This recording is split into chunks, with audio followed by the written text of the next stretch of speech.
Hello, everybody, and welcome to another episode of the USO MVP, that is Military Virtual Programming. Happy December. You can see I am wearing my festive Christmas sweater. Don't want to call it ugly because I happen to like it. And if you guys are fans of professional wrestling and the WWE, you're going to like our guest today, none other than the Miz and his wife, Maryse. Guys, please start your camera. Join us. Camera is on. Let's go. Happy December. We all got the memo for the festive sweaters. Oh, you guys are looking good. Oh, yeah. I even got red LEDs and like green LEDs. I got the USO. Let's go. Love it. You Let's guys spread are ready. some holiday cheer, baby. Hey, I appreciate you guys being here with me today. And I know you got a lot of fans out there, so they're going to be coming in with questions. And if you would like to ask the Miz and Maryse questions, use your Q&A feature at the bottom of your screen. Type that in. Let me know who you are, where you are. We'll try to get to as many of those as possible during our session today. Guys, where are you right now, and how have you been spending this crazy year that is 2020? Well, right now we're at our house. This is a conference room. This is where we kind of made it like this. At first, it wasn't what it is now, but we have two babies, so we were trying to find a spot where we can be as loud and talk loud when they're sleeping. So this is the spot. This is the spot. So yeah, so It's we're nap in our time right now. It's nap time for the kiddos. Actually, yes, it is. Yeah, it's nap time. They're both taking a nap right now. And it's kind of our time to like kind of relax, chill out, get our head straight for the next session of mayhem. Yeah. I got it. And how has it been for you guys, the pandemic? Obviously, you're probably spending a lot of time at home. Has that been a good thing, a bad thing? I know you guys are both used to being out on the road a lot. Well, I mean, I have a 14-month-old, so having Mike being at the house a lot more, I'm not gonna lie, it's been really, really nice. I love it. We have also a two and a half. Oh, So we so having Mike at the house and with the kids, and it's been great. It's craziness, but with being a WWE superstar, we travel all over the world, usually in front of live audiences, usually. But now for, the past almost year, we haven't had that opportunity. We've had to perform in the Thunderdome in front of virtual audience. It's a lot different. And I'm not on the road as much as I used to be. Like usually I'm in every city all the time, gone 250 days a year. Now, not so much. And I get to watch my daughters grow and get to teach them, guide them, love them, be with them physically. And, to be here with them all the time, it means the world, to me, and I think to her as well as my children. So it's pretty incredible. You guys can definitely appreciate the time at home because you're on the road so much. That's really cool that you get to do that, especially with two such young children. That's really amazing. Not all kids have that luxury too of having both parents home all the time. So that's especially good for your family unit. Now, Mike, I'm about to date myself here. Long time ago, we're going on almost 20 years. I watched you on Real World, and in doing my research for this session, I realized that's who you are, and that's where I originally knew you from. And I remember, and in fact, I went back and I looked at a couple of the videos. You kind of debuted the Miz persona on Real World. That was kind of I knew you were a wrestler in high school, and you were very big into that. But you showed that personality of the Miz. Had that come from high school too, carried over into the show? No, it was honestly organically done on the show. I've always been a huge wrestling fan my entire life. I moved from Parma, Ohio. One second. Someone is messing with my stuff. Someone's about to watch Saved by the Bell.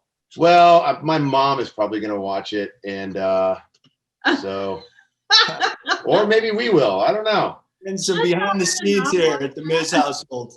Boom. Look at that. That's how fast I can change things up like that.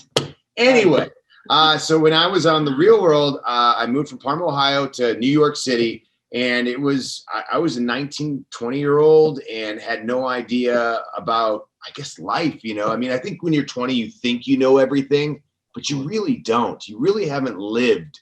And I especially haven't. And so when I got there, I moved in with 7 strangers, people from all over, the United States. We all moved together, lived together. I was learning a lot, but I wasn't not necessarily accepted, but people didn't like me.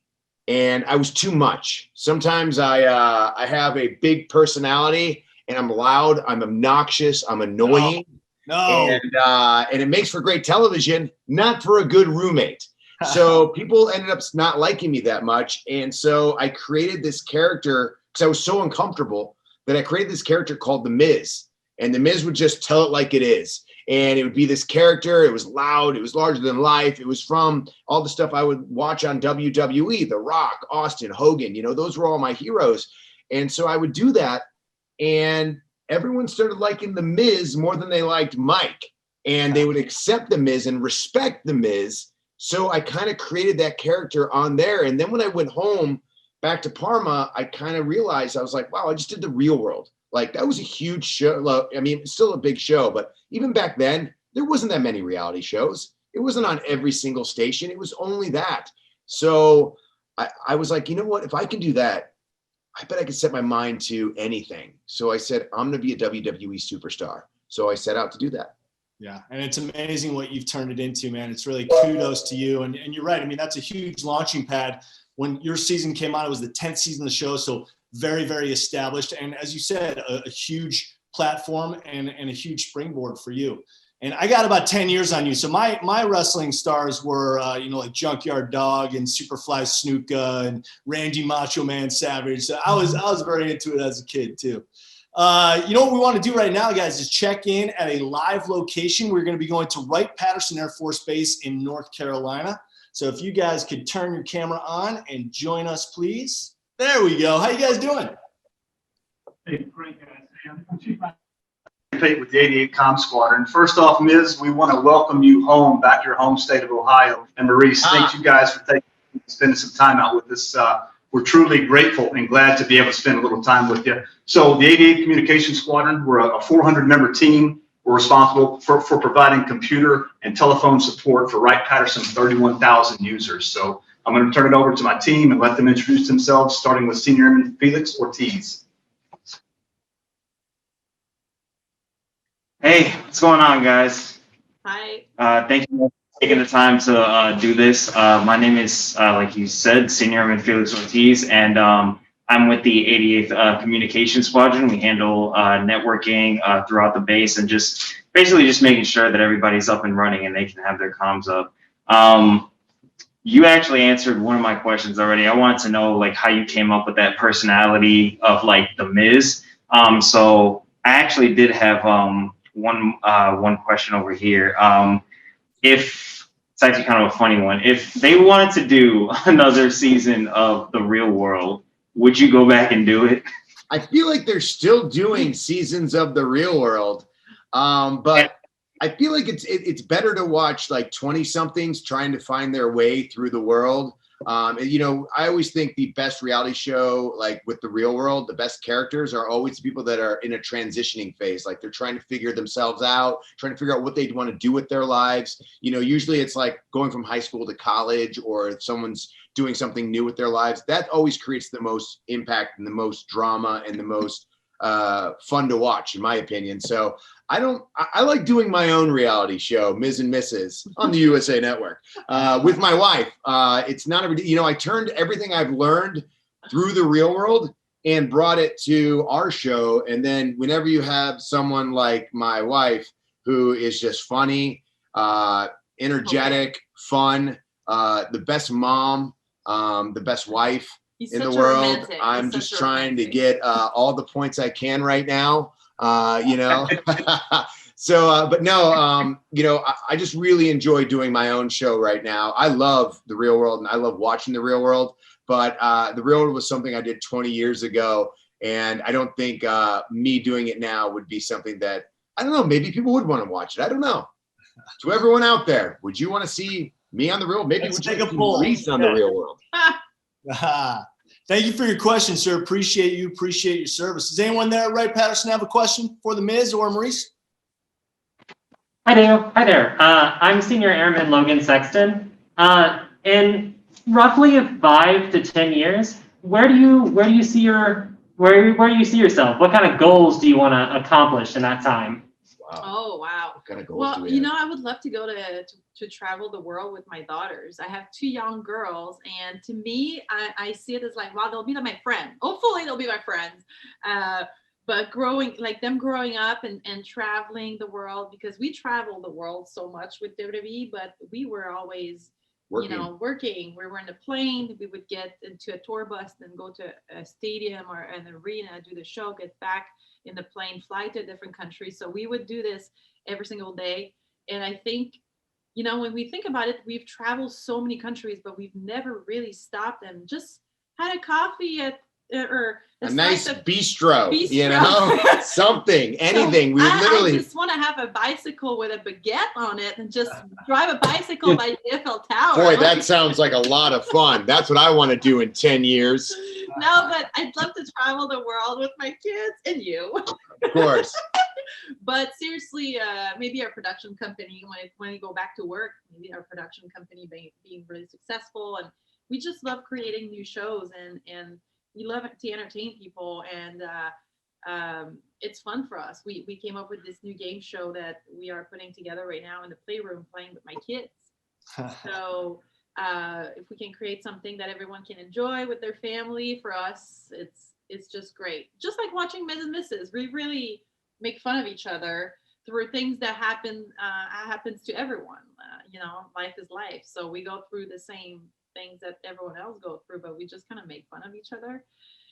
So, yeah, ditto. That's what I want to do. I want to go and ride bikes and have a baguette. That's my dream in 10 years. I had to say it because I knew he was going to be like, boy, that sounds like a blast. No, yeah, in 10 years, like, I've been sarcastic, by the way. She's not being No, sarcastic. I'm not serious. This is something very true that she wants to do.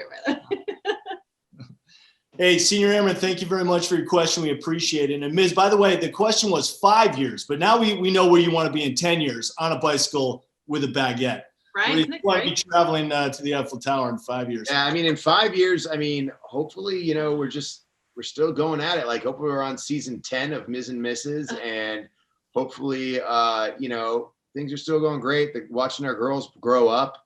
That's kind of what I look forward to every day, is just learning something new that my daughters are doing. Today, Madison learned that she can climb on a table and jump up and down, and Daddy doesn't like that very much. Neither does Mommy, because it's very unsafe. But we realized she learned something new today that is not good. Hey, do we have any other questions there at Wright Patterson? Got one. Good evening. My name is Jeremy Welborn, Technical Sergeant Jeremy Welborn. Thank you again for taking the time to join us here and answer our questions and just spend a little bit of time with us. By the way, love the leg lamp sweater that Misa has there. I did have one question. She learned about the leg lamp, by the way. She's from Montreal. She never even spoke English when she came to the United States. I showed her a Christmas story. She's like, "What's this?" And I go, "You don't even understand." Like, we had to go to the actual house to visit it because I had to show her everything that Cleveland has to offer. Well, I appreciate you doing that. So, my question was, so what, obviously you both are big superstars. You've been involved with WWE. You've been involved with your own reality TV shows. What would you say is the biggest difference from the life that we see on TV to your actual life, behind the scenes, training, travel, etc.? Well, WWE, you don't really get to see anything really behind the scenes. We're doing a show that entertains millions all over the world. And so, in order to do that, you got to you have your personal life. Honestly, Ms. and Mrs. shows you exactly what our life is like behind the scenes. It gets you a little taste of what it's like to be behind the scenes in WWE, as well as our family and friends. WWE, on the other hand, I'm the Miz, she plays Maryse, and we're cocky, arrogant, egotistical jerks and villains and mean, and we can really do a good job of making people boo us. Go ahead, Maryse. Were you going to add to that? We really just naturally, I think, have the ability to make people not like us. So I think we capitalize on that over a decade in WWE, because I don't know. People just don't look at us and go, "Oh, they look so sweet." They look at me and say he's sweet. I don't get Someone that. doesn't get the sweetness. Someone's like, oh, she's a little much. But then that they talk to you and they go, "Oh wow, you're actually nice." Thank you. Yeah, thanks. Appreciate it. Or they see our show, Ms. and Mrs., and they think, "Oh my God, you're so sweet and you're cute." I've never gotten the word cute before in my life. Since Ms. and Mrs. started, I get that a lot. That's a good combo, by the way. That's a very good combo. Wright-Patterson Air Force Base, do we have a fourth question there, or are you guys done? Good, sir. Thank you guys very much. And I said North Carolina before. My apologies. I had a brain freeze. Wright-Patterson is, of course, in the Mrs. home state of Ohio. Guys, thank you very much for joining us. I was confused. I was like, didn't he just say North Carolina? Does anyone have? So no, hey, guys. Thank you guys so much for your time and for your efforts, for everything that you do to make our family safe. We really appreciate it, and have a really great holiday. Thank you, guys. Thank you. Stay safe and healthy. Thanks very much. OH. And Maryse, let's get to some of the questions in the Q&A box. This one actually comes from a youngster. This is from Keegan, who is 11 years old. He is at MacDill Air Force Base in Florida. And Miz, he would like to know, how is the Thunderdome different from a live audience? Oh, it's very different. We've actually had to change up kind of like, I've had to like in my mind change up the way I wrestle and the way I do promos. The live audience just brings a different energy, and it's fun. It's exciting. I miss the live audience. But the Thunderdome is pretty incredible and state of the art. That just shows the show like what WWE can do. And it seems to me like whenever WWE does something, everybody falls in line and starts kind of taking from what we do, because we always are the experimental ones. And you see the success it's having. And it's nice to be able to, even if they're not there live, to have the feel of people know that people are watching. Thanks for that, Miz. Vanessa Munoz would like to let you know, Maryse, that you are her diva champion for life. So thank you. Wow, that's so sweet. Mine too. Yeah, it's so awesome. You guys obviously have such not only a great marriage, but a great friendship. And Miz, you've called Maryse your best friend. How great was that for you guys to join forces? Maryse, that must have been just, really all of the stars. In WWE or in life? In WWE, of course. Okay. Yeah. It's so much fun. That's one of the reasons why I think I have another run in me. I think I'll be back in some capacity because of my husband. I get excited about it. Like, I want to be back and see what we can do together, because we do really well when we're together, and there's always something great that comes out of it. So. Yeah, and when she came back by my side in my corner, it ignited a whole new kind of career for me. Like, I always feel like everyone's careers goes in waves. There's ups and there's downs. And once she came back, it just never stopped going up. And it was all because of her, because whenever you have your wife in your corner and she's screaming go, and you're in like a Speedo, you're like, all right, my wife, I'm going to show off today. I'm going to add a little extra today. That's great. And that actually answers a question that came from, did it disappear? No, it came from Joanne Emily Anamelos. I hope I'm pronouncing that right. She would like to know if you were coming back to the ring soon, Maryse. So that answered that question for her. Appreciate it. This next one comes from Jason Bellick. And Miz, he wants to know, if the WWE hadn't have worked out, what do you think you'd be doing today? Flipping burgers at my dad's Mr. Hero. Honestly, I don't know. I really don't know. Like, I wish I could answer that question perfectly, but it's one of those situations. Like, if I would have never got on The Real World, I was at Miami of Ohio. I was going to college. I wasn't doing very well in the classes that I was in because I didn't really enjoy them. I was a business major and I couldn't stand any of my business classes. And I probably either graduated and moved back to Parma, Ohio, never met my beautiful wife, would have had a completely different life, different mentality. Like, getting it on The Real World, sometimes you need moments in your life that kind of turn a switch on. And then you need to go into those moments. Some people are scared of that switch. They don't want to turn it on. They're like, I like the way my life is right now. I wanted that switch, and I found it through the real world. And when I got on the real world, it just catapulted everything and allowed me to start thinking, okay, this is the way I need to think. This is how I want to do. I need to go after what I want. Yeah, it's really amazing how certain events in your life lead to the path that you're on. You know, if you hadn't gone shopping for that novelty wrestling championship belt, who knows what would have happened. So that's great. Who knows? Really cool. All right, this one comes from that real world stuff. You really did watch. Yeah, I told you I do my research, man. I still have that thing, by the way. What's that? You still have it? I have that title. Like it's in pieces right now, but I still have that title that I bought at a Halloween store 20 years ago, playing the Miz. And then what's even funnier is 15, not even 15, I would say like almost 10 years later, there I was in the main event of WrestleMania in Atlanta in front of 80,000 people with the championship that I like, the real championship.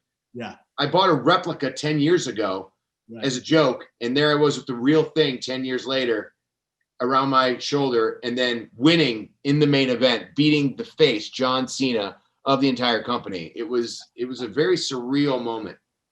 That's pretty cool. All right, this one comes from another youngster. Logan is 9 years old, and he would like to know, Miz, who is your biggest rival in the WWE?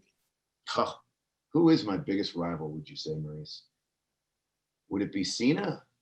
Would it be Daniel Bryan? Present or present? I would say Daniel Bryan I would say or John Cena. John Cena. You think so? Daniel Bryan, you have a different story with different. It's just a different type of story. I think John Cena was just, yeah. John Cena, working with John Cena allowed me to realize what it takes to be a top level talent in WWE, a main event caliber. And it taught me how to be that way. And I learned so much from John, just from his presence, from his abilities in the ring, the way he conducts himself, how he's able to listen to a crowd, hear a crowd, know exactly what to do to get the crowd to do whatever he needs them to do. That is Cena's genius. And so I learned a lot from him. So I would say probably John Cena would be my biggest rival. That's cool. Logan, we hope that answers your question. But right now it would be Drew McIntyre because, well, he's got the WWE Championship and I got the Money in the Bank contract that I can cash in anytime, anywhere. Yeah, if you need help, just let me know. Oh, you'll be getting a call, sweetheart. You guys are on a collision course. I like it. This one comes from Lisa Yanez, and she says, Miz, I see that you are still standing. Does this mean that you have not touched Maryse's shoes since you attempted to purge her closet? Someone watches Ms. and Mrs. Thank you very much.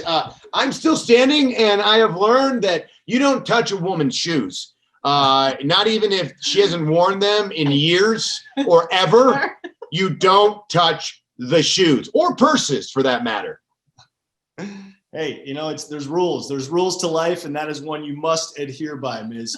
I want to let you guys know that there are people joining us from Indiana, Qatar, Maryland, New York, Arizona, Iraq, Washington, D.C., Kentucky, Guam, Virginia, Hawaii, Saudi Arabia, Connecticut, Oklahoma. You guys are truly worldwide right now. There's a lot of servicemen and women joining us, and I'd like to give you guys an opportunity in our last few minutes to offer them some words of encouragement and support. You guys are veterans of USO tours. We really appreciate your continued support of our servicemen and women, so I'll allow you the opportunity to address them. Great. Do you want to start or do you want me to start? Well, for me as a mom and as a wife and having two beautiful young daughters, I just want to say thank you, because what you guys do to keep us safe is really admirable. It's a really, really big deal. So thank you from the bottom of my heart. Thank you so, so much for doing this. 3 years ago, I went on a USO tour, and it was my first. We've done tribute to the troops for WWE. And I've been to Afghanistan, Iraq.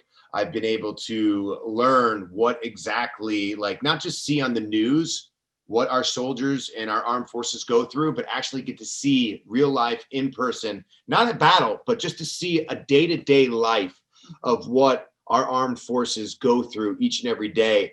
And I was in awe. I was shocked. I visited a camp that didn't have running water, and I couldn't believe it. And this is where they're at for 6 months. They had to go to the bathroom, number one, in tubes. They had wag bags for number twos. I just couldn't believe the sacrifices. I remember going on like autograph signings and on these tours, and a sergeant came up to me and said, "Hey, this is a picture of you, my wife, and my newly born daughter. You have met my daughter before I have, because his wife went to an autograph signing to give me an autograph so she could send it to him. He had that autograph with him and gave it back and signed it, and I signed it again. And that blew me away, that's the sacrifices that he makes, that a lot of our armed forces make. And I was in awe. And then going on a USO tour during Christmas, like this wasn't a couple days before, this was during Christmas. I remember being in, I believe it was Iraq, because we visited Iraq, Poland, Abu Dhabi, and I don't think it was Afghanistan that time, but I visited the same camp that I visited when I was at Tribute to the Troops 5 years before, and it was completely different. And I was in awe. And then literally just being there with the troops, putting smiles on their faces and hearing their stories. I remember one guy, I asked, why did you want to be in the armed forces? He goes, dude, I was working at a place in the mall, and my daughter was about to be born. And I thought to myself, do I really want her to go to school and say my dad works at the mall? Or do I want her to go to school and say my dad is fighting for our country? My dad is my hero. And that's why I do this, for her. And it brings goosebumps still to this day. And to hear those stories, to be there, for Christmas, to see that not everyone gets to spend Christmas or at the holidays with their families. That's what I was going to say. I was pregnant when you first went I was 6 months pregnant with Monroe when you went to Iraq for the tour. And obviously I knew you were going to come back. She was going to be born in March and you were going to be back. You were there for like 3 weeks. But the sacrifices, not only that you guys do over there, but the families, the sacrifices that the families are doing when their loved one are gone for all this time is insane. For me, I just had a little taste of it. Like, you were gone for 3 weeks, but imagine if you're pregnant, it's the holiday. I was all in my house, and tours are like 6 months to a year. Yeah. So it's not just, it's the families. Like, thank you to the families to allowing them to believe like this, to fight for our freedom. So from the bottom of our hearts, thank you. Yeah, that's a great distinction too, Maryse, because, we thank our servicemen and women all the time, but it's their families who sacrifice just as much. So our heartfelt thanks go out to them as well. Ms. Maryse, thank you guys so much for joining us here on the USO MVP.